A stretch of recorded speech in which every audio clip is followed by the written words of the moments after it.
सुबह की शुरुआत हुई चाय के साथ, फिर चाय पी के हम चले गए छत पे for the first study session of the day. लेकिन उसके बाद ऊपर जाने के बाद हमें करनी पड़ी थोड़ी सफाई, क्योंकि काफ़ी तूफान की वजह से काफ़ी ज़्यादा ख़राब हो चुका था।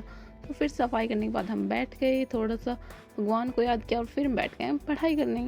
दिस इज़ माई क्वांट ग्रंथ, जिसके अंदर डेली में क्वांट के वहीं सब्जेक्ट टेबल्स वगैरह लिखती हूँ। फिर मैंने करी थोड़ी सी reading, English reading is very important. उसके बाद मैंने करी थोड़े इंग्लिश के नाउन का revision. Yes, after finishing that मैं आ गई नीचे और फिर मैंने करा अपना editorial. Editorial is very important. आज निमिषा मैम का नहीं आया था तो कोई बात नहीं, हमने अभिनव सर से पढ़ लिया। एडिटोरियल ही तो पढ़ना है, उसमें हमने कुछ नए वर्ड सीखे। उसके बाद मैंने करी पजल्स। ये थी SBI level pre level puzzle करी थी मैंने आज।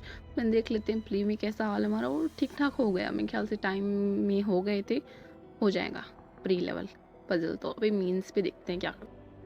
फिर पजल करने के बाद मैंने किए थोड़े डायरेक्शन के क्वेश्चन। अभी तक डायरेक्शन चल ही रहा है, चैप्टर कंप्लीट नहीं हुआ है मेरा revision.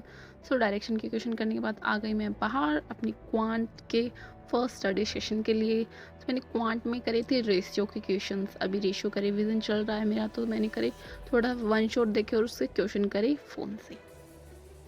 I feel like ratio is easy subject, और रेशियो परसेंटेज करने के बाद ratio is very easy subject. फिर मैंने करी थोड़ी प्री लेवल की DI सर का भी उड़ान बैच चल रहा है, सो उसमें मैंने करी शायद थर्ड या फोर्थ लेक्चर पे हूँ मैं। जिस DI मैंने अभी सोल्व करना शुरू किया है, और DI में भी तो परसेंटेज और रेशियो के कॉन्सेप्ट चल रहे हैं, तो वो साथ में ठीक है, लिंक इन हो जाएगा। मैं सोच रही हूँ अगर अर्थमेटिक में DI कितनी हार्ड आती होगी, क्योंकि ये तो सिंपली वैसे भी हार्ड आती है, लेकिन अर्थमेटिक में तो क्या ही होगा, देखते हैं। फिर निकल गए हम बाहर कुछ, क्योंकि हमें कुछ काम था मार्केट में ही, हम चले। लेकिन बारिश शुरू हो गई, बहुत ज़्यादा बारिश हो रही थी भाई आज तो। राजस्थान में इतनी बारिश पहली बार देखी मैंने, टू बी ऑनेस्ट। फिर को बारिश रुकी, हम गए बैंक में, लेकिन बैंक मैनेजर सर नहीं थे, सो हमें वेट करना पड़ा शायद 3-4 घंटे तक। हम सिर्फ बैंक में थे, क्योंकि कभी मशीनें काम नहीं कर रही थी, कभी कोई था नहीं। वापस आते टाइम फिर से बारिश हो गई, शायद भगवान भूल गए कि वो राजस्थान में है। घर आने के बाद हमने करी थोड़े से आराम, फिर चाय के साथ आ गए हमारे फिर से पढ़ने के लिए। ये था मेरे, और मेरा पढ़ने का मन नहीं था, तो मैंने सोचा चलो इंग्लिश ही पढ़ लेते हैं। इंग्लिश पढ़ते हैं तो इंग्लिश पढ़ने का मन कर जाता है। तो मैंने थोड़े से इंग्लिश के नरेशन का रिविजन किया था बुक से ही, काफ़ी इजी था चाय पीते हुए। चाय पीने में ज़्यादा ध्यान था, पढ़ने से ज़्यादा। तो चलो फिर से रिविजन करने के बाद मैंने शायद कुछ लिखा होगा जो मैंने सीखा होगा नरेशंस में।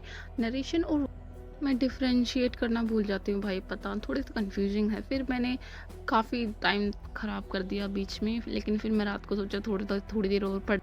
फिर रात को मैंने पज़ल सॉल्व करे थे, क्योंकि पज़ल इजी होते हैं, इसलिए मैंने पज़ल सॉल्व कर रही थी। ये भी प्री लेवल की कर रही हूँ मैं भी, क्योंकि मेरा मन नहीं था कुछ ज़्यादा हैवी पढ़ने का। तो D was very tiring I would say, क्योंकि और बहुत टाइम लग गया था बाज़ार में। फिर बारिश आ गई, इतना कीचड़ हो गया था, लेकिन फिर भी थोड़ा तो पढ़ ही लिया मैंने। उसके बाद मैंने बनाई अपनी नेक्स्ट डे की टू डू लिस्ट, जिसमें मुझे वहीं DI पजल करनी थी, बोर्ड का रिवीजन करना था, डायरेक्शन के क्वेश्चन सारे कंप्लीट करने थे, क्योंकि काफ़ी दिन हो गए डायरेक्शन ही कर रही हूँ मैं। फिर उसके बाद मैंने डेट लिखी, वाह। सेक्शनल बुक भी देना था मुझे कल। मेंस्ट्रुएशन के कुछ चैप्टर्स बचे हैं वो कंप्लीट करने, क्योंकि वो प्रैक्टिस है।